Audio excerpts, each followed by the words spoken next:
Guys, welcome to yet another episode or segment in our Insight Friday. So as promised, today we're going to be handling your questions zenye muliuliza through the week. And my first question was your first questions were, the first question ilikuwa, I have a man and this man tumekuwa naye only for a month and he's demanding or is requesting for sex and I'm not comfortable with that. So how can I handle that? And my first thing, I'm going to respond by saying, making sure that your conscience is clear, making sure that you're feeling at peace is very important. It's very prudent to be able to do something that you feel uko sawa, you're very okay by it. I'll not tell you to do something because he says he wants it, no. And at the same time, I'll not tell you to do something because you feel that you want to keep the relationship moving, so you know the only option to do is to have sex with him. No. Let me say, do something that your conscience is clear, is making you feel clear. You're okay by it. That's what I'm gonna say. And something else, being at peace with your heart is very important. Do something that is not going to bring guilt later on. But the little stuff, as in like, I sleep with a man and after the act I feel like less of a woman, I feel like I'm less of myself, and at most I usually feel like he does not deserve me. That is what I call guilt. There's no need of that. So before you do something, look at the consequences first. Think of how your heart is, you think of your conscience. Also make sure that your perceptions and your mind is very clear and you're at peace with it. If you come up sawa, go ahead. I'll not tell you much to. Because one thing for sure, it's always a matter of somebody's understanding about sex, about the duration in which you want to have it. Even is sawa. Question number 2. Somebody asked about child disability. I have a child who's disabled. How do I handle the situation? Number 1, acceptance. Accept your child. It has happened. Number 2, learn to look for resolutions. Sorry, not resolutions, but solutions. What do I do? What can I do? Because this is the situation right now. So how can I be able to handle it? Let me give an example.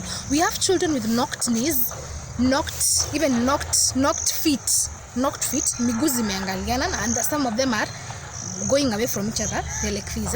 So this parent feels like there's no solution to this. But let me say this. We have so many solutions to such situations. We have shoes for such kids, so that such that their bones go back to their normal state. Because remember, miguu ziko, they are very weak. The bones are very, very weak. So it is easy to bring those feet back to their normal position. So solutions are always there. Seek help. Don't sit down and start thinking about, my child is like this. What can I do now? I cannot present my child to anybody out there. No. And number 2, empower your children. Empower that child regardless of the situation. We have conditions we call disorders. We also some we call disorders, child disorders. We have ADHD, we have autism spectrum disorder, we also have intellectual disorders, we have communication disorders. All these disorders, you'll get that parents are locking their children in the house all in the name of not being seen by people. They feel ashamed and embarrassed about their children. Why? We have help. Seek help.